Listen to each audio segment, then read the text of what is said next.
Hey everybody, what's up? Yeah, I've got legitimately about 15 minutes to go, 15 to 25, 25 being an extension, being a 2-minute extension of that 15. um, I wanted to come on here and kind of give my thoughts on last night's Raw. You know, I didn't watch Raw. I was trying to watch a little bit of it for the first time, but got caught up doing other things, and quite frankly, it looked like they tried. They tried to show that they're trying to be different. I'm not saying that they succeeded, from what I saw. A lot of people basically said it just felt the same. There were some bright spots and all that, so that's good. But obviously, But last night was the start of what I guess is called the new era of WWE. That's how a lot of social media sites are. Social media sites, wrestling news sites, newsletters, podcasts, and all that are calling it. Basically, it's a new era. It's a new era of WWE. And I'll give the McMahons credit, as crazy as that sounds. I'll give the McMahons and Triple H credit. They came out and basically, I guess you could say in a work shoot, kayfabe kind of way, admitted their faults. Vince basically admitted, look, in his own Vince McMahon way, a bit heelish here and there. He mentioned that he could kind of run Raw without the crowd's help and all, something like that. I don't know. He still had his heelish moments here and there, but he did admit that, it has come to his attention that one man like him can't do everything by himself anymore, and that's why he needs help in running Raw, running WWE, and thus we ended up having Stephanie come out, who didn't get a nice reaction, of course. Then you had Triple H, who got a huge pop, got a massive ovation, and Shane got one equally as big, if not bigger, when he came out. And the purpose for Vince, Stephanie, and Shane and Triple H coming out was to, like I said, come out and do that worked, shoot, kayfabe admittance, if you will, that yeah, we dropped the ball, we screwed up, we haven't been listening to you guys when we should have been listening, we haven't been giving you what you want. Because the one thing that Stephanie brought up, and despite how you feel about her, is she brought up that the one thing their dad taught them was to listen to the fans, and in her own words, they haven't been doing that. They haven't been doing it because of the fact that they've been dropping the ball. So overall, each of them took a turn talking about what's going to happen, and the overall tone, the overall message,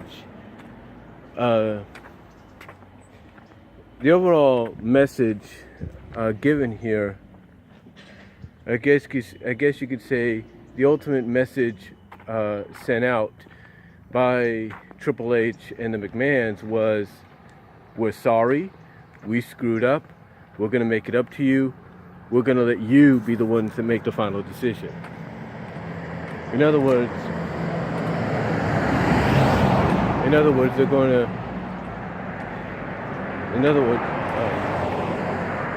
going forward,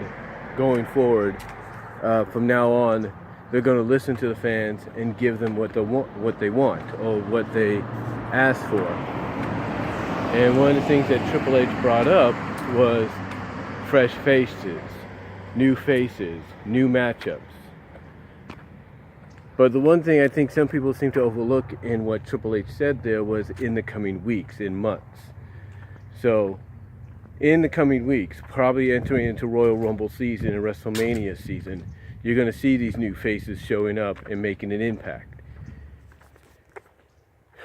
So, yeah, basically the overall message here like I said, that I get from this segment, in this kayfabe work shoot kind of segment, is Vince, Stephanie, Shane, and Triple H apologizing for not doing their jobs the right way, not listening to the fans, and now it's time for them to get back to the fans and let the fans be the final judges, if you will, and what happens in WWE.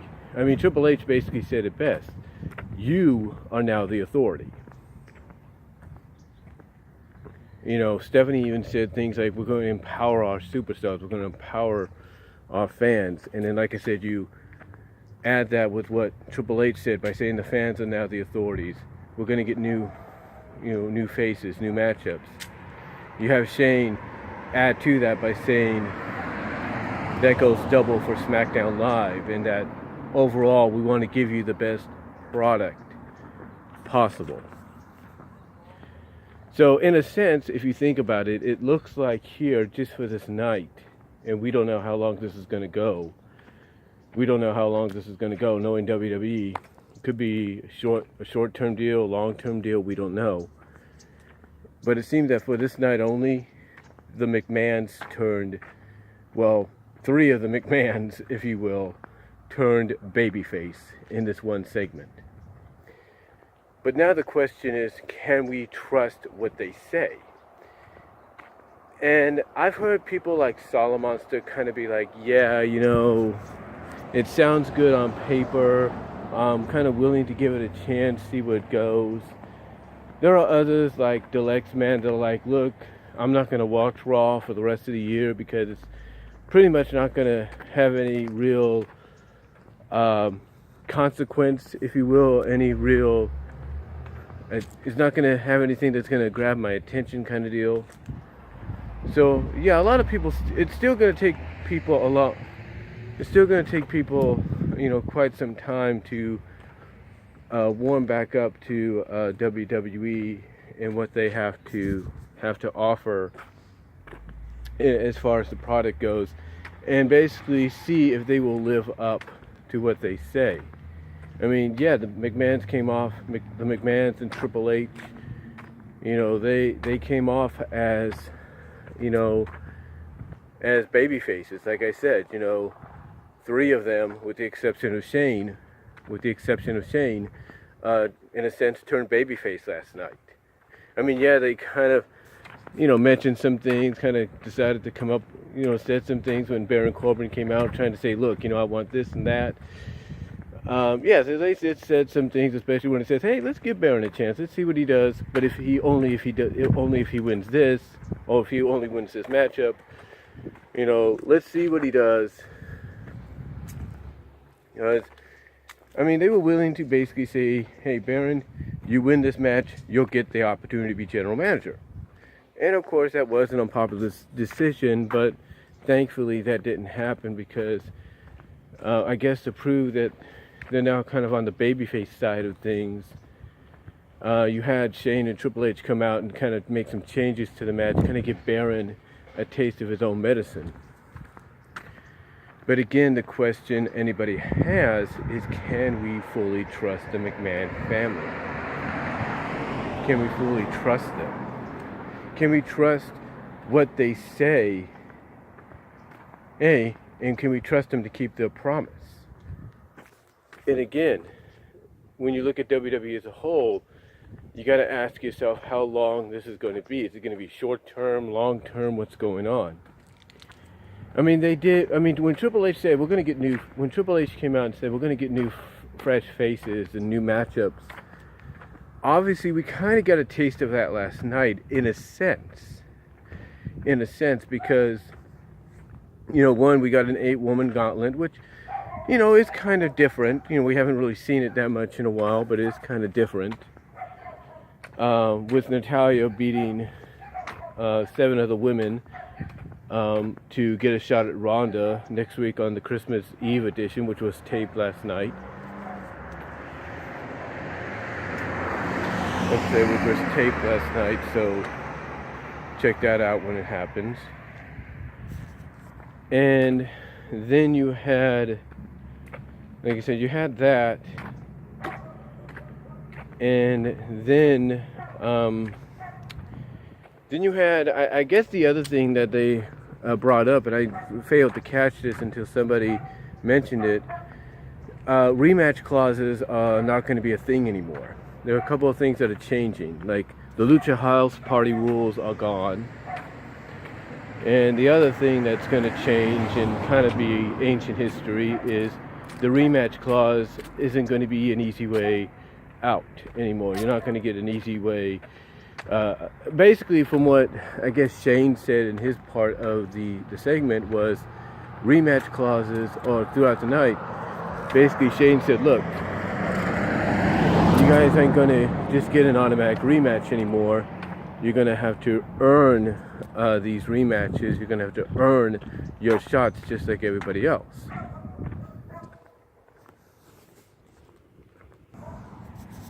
You know, like I said, you know, he basically said, look, you know, these rematches are not going to, you're not just going to, basically what it is that, like I said, one of the things that I mentioned that I didn't catch, but somebody mentioned later on, was Shane had mentioned that when the AOP, I guess, and Drake Maverick came out and said, hey, look, you know, approached the McMahons or Shane or somebody and said, look, you know, we got screwed last week, we need our rematch. That it was basically announced right then and there that rematch clauses are not going to be a thing that anymore, or as much anymore, and that from now on, if you want another shot, you got to earn it just like everybody else. So in other words, it sounds like what they're doing there is they're saying, look, they're basically saying, look, you know, you had your run as champions and everything. Now maybe it's time to let somebody else have an opportunity. But guess what? We're not going to leave you guys out. You'll get the same opportunity to earn another shot. So in other words, it's opening the door for other people to get opportunities at championships. So that's a good thing, I will admit. That is a good thing, maybe. But again, we're going to have to see how well it plays out. You know, how long this is going to keep going. You know, we're going to have to see, like I say, how long this is going to keep going within the upcoming new year. And I think, honestly, when you look at this, I think this is when the whole new era, if they stand by this, is going to really kick into gear. It's going to come into full swing. Because why make the announcement now, basically a week before Christmas, and now really have much of a change? I think they did it because it's a bit of an early Christmas gift to the fans, and by saying, look, we hear you, we're here to admit we made a mistake, and we're going to do what we should do, and that's give you what you want. And obviously one of the things fans have complained about is, why are we constantly getting rematches of the same superstars against each other, or the same teams against each other, and nothing new? And I think that's where the abolishment of the rematch clause has come into play. Now, speaking of the call-ups or the new faces, speaking of the new faces that Triple H talked about, we know that Law's Sullivan is coming. We know that. But in addition to his vignette, we also had vignettes for 5 more superstars.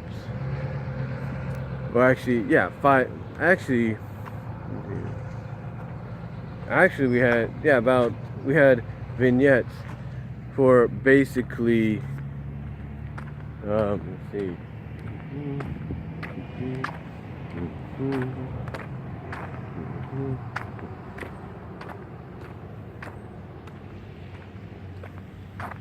Yeah, for 5 more superstars. And those superstars are EC3, Ethan Carter III, Lacey Evans, Nikki Cross, and Otis and Tucker of Heavy Machinery, along with Lars Sullivan. So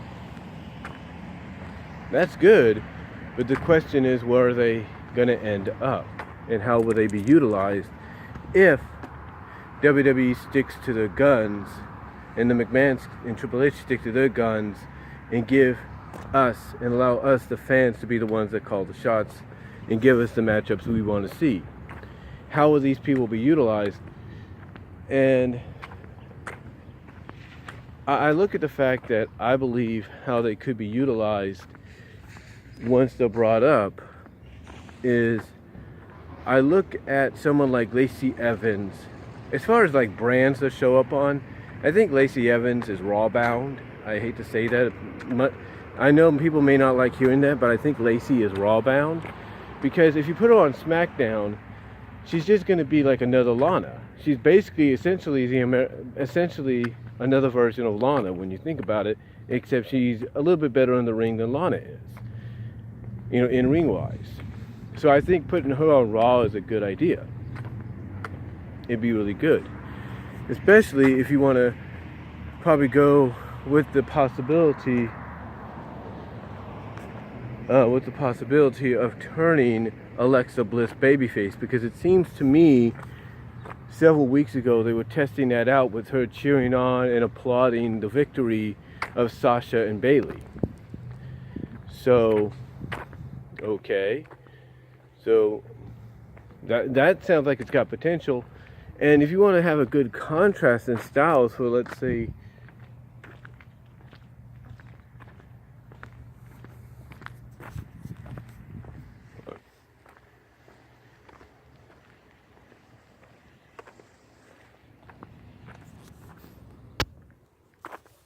well, like I said, if you want to have a good contrast in styles, you know, between Ronda and an opponent, a future challenger, if you will, or adversary, Lacey Evans, I think, would be a good one, because she'd be representing somewhat of a hybrid.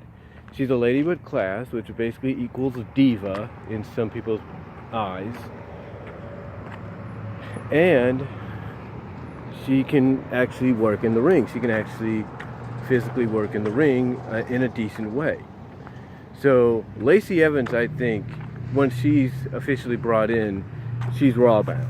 I hate to say that. I know, I hate to say that, much to people's chagrin, but I think she's Raw bound. She may be. Heavy Machinery. This is a team that I think is probably going to end up on the SmackDown side of things. Or not actually, I don't know. No, actually, I think Heavy Machinery is going to probably end up on Raw, as much as I hate to say that. And I think they'll be the ones that will have a top... Because I look at it this way. Either Sanity, and I'll get into them in a moment, are going to be the next challengers to the bar for the tag team titles, or Heavy Machinery is going to go to SmackDown and be the challengers. So, I think, honestly, my opinion, Heavy Machinery is Raw bound, because that tag division needs more help right now than SmackDown's. So I think they're Raw bound, and I think they'll be probably one of the first in line to get a tag team title push or tag team title shot and push in the near future. I really do. So Lacey Evans and Heavy Machinery, I truly believe, are Raw bound. Now, as far as Nikki Cross goes, I think Nikki Cross obviously is heading to SmackDown. I think that's a given, seeing as though she appeared on there several weeks ago as a surprise opponent for Becky Lynch.